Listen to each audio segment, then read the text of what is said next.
Hello everyone, welcome to my YouTube channel. भारतीय संविधान से रिलेटेड एमसीक्यूज की जो हमारी सीरीज चल रही है, ये इसका 5th पार्ट है।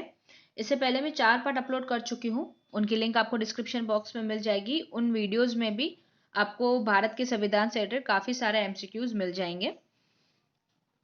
इस वीडियो में हम जिन क्वेश्चन के बारे में डिस्कस करेंगे वो आपको UPSC, RPSC, RSM, SSB, SSC, पटवा, REET, LDC, constable group D या जो भी स्टेट पीसीएस के एग्जाम होते हैं और भी जो गवर्नमेंट के कॉम्पिटिटिव एग्जाम होते हैं उनमें ये हेल्पफुल है।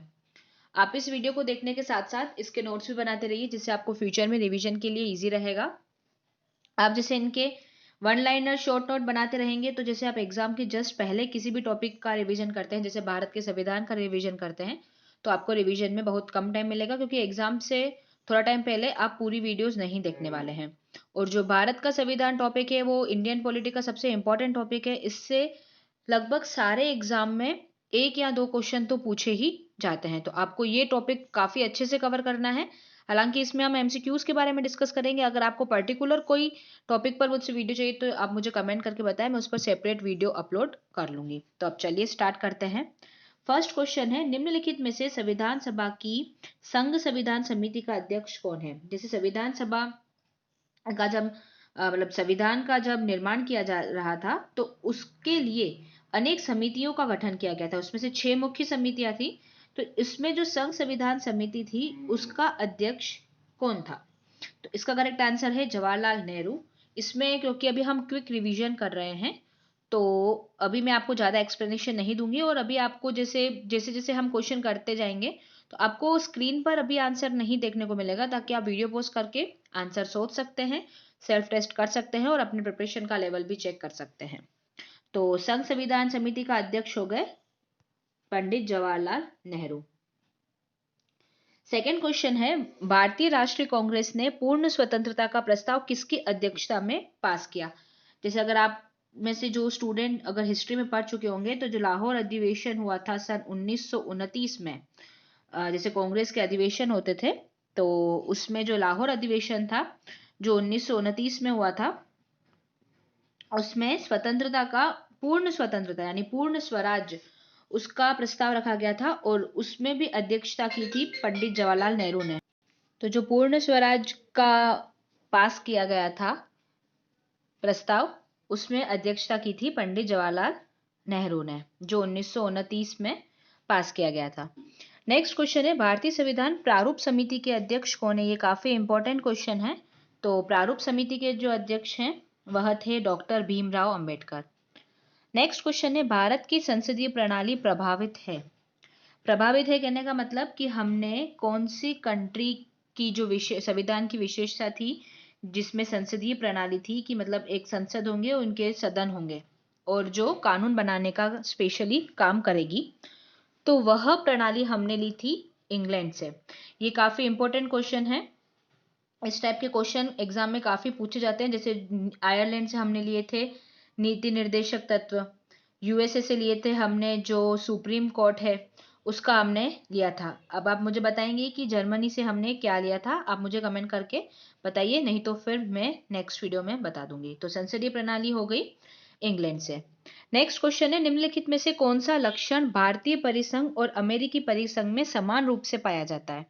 ठीक है, भारतीय जो है परिसंघ और अमेरिकी परिसंघ में पाया जाने वाला जो है, जो मैंने आपको प्रीवियस क्वेश्चन में बता दिया, उच्चतम न्यायालय यानी संविधान के निर्वाचन के लिए परिसंघीय सुप्रीम कोर्ट, परिसंघीय उच्चतम न्यायालय, ये दोनों की कॉमन यानी सेम विशेषता रही है संविधान की।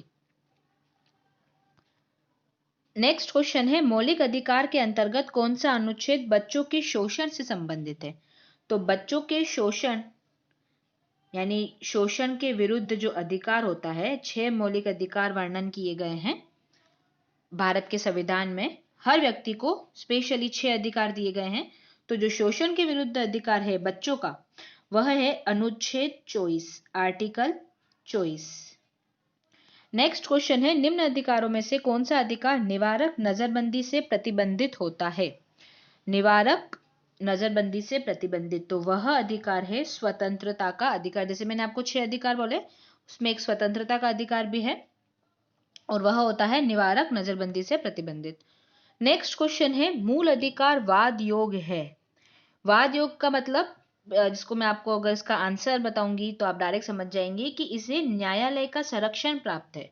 वाद योग कहने का मतलब इसमें संविधान की इसकी व्याख्या की गई है, और अगर आपको लगे कि आपके मूल अधिकार जो हैं उन पे खतरा है, यानी आपको आपके मूल अधिकारों से वंचित रखा जाता है, तो आप उसके विरुद्ध न्यायालय में जा सकते हैं, आप सुप्रीम कोर्ट का दरवाजा खटखटा सकते हैं, और इस प्रकार ये वाद योग्य होते हैं। अब जो नीति निर्देशक तत्व हैं वे वाद योग्य नहीं है, मतलब आप किसी भी नीति निर्देशक तत्व के विरुद्ध में न्यायालय की शरण नहीं ले सकते। आप नहीं जा सकते कि जैसे अगर आपको कहीं कल्याणकारी राज नहीं मिल रहा है तो आप वहां उसके अगेंस्ट आप सुप्रीम कोर्ट या किसी भी कोर्ट में नहीं जा सकते। नेक्स्ट क्वेश्चन है संविधान का कौन सा अंश भारत के नागरिकों को आर्थिक न्याय प्रदान करने का संकेत करता है? ठीक है, तो ये है राज्य के नीति निर्देशक तत्व, यानी आर्थिक न्याय प्रदान करेगा राज्य के नीति निर्देशक तत्व। नेक्स्ट क्वेश्चन है राज्य के नीति निर्देशक सिद्धांतों के अनुसार किस आयु तक के बच्चों को निःशुल्क एवं अनिवार्य शिक्षा देने की आशा की जाती है? तो वह एज है मिनिमम 14 ईयर्स की, मिनिमम नहीं सॉरी 14 ईयर्स इसकी एज है जिसमें बच्चों को निःशुल्क और अनिवार्य शिक्षा, मतलब 14 साल तक के बच्चों के लिए निःशुल्क और कंपलसरी एजुकेशन ये इसके लिए अनिवार्य कर दिया गया है। तो इस प्रकार भारत के संविधान से रिलेटेड आज के हमारे इंपॉर्टेंट एमसीक्यू सारे पूरे होते हैं। अगर आपको मेरी वीडियोस पसंद आती हैं तो आप उन्हें लाइक कीजिए, ज़्यादा से ज़्यादा शेयर कीजिए, और यूट्यूब के मेरे चैनल को सब्सक्राइब कीजिए, जिससे आप मेरी आने वाली हर वीडियो से अपडेट होते रहेंगे। अगर आप मुझसे किसी और टॉपिक पर वीडियो चाहते हैं तो मुझे कमेंट करके ज़रूर बताएं। Thank you so much.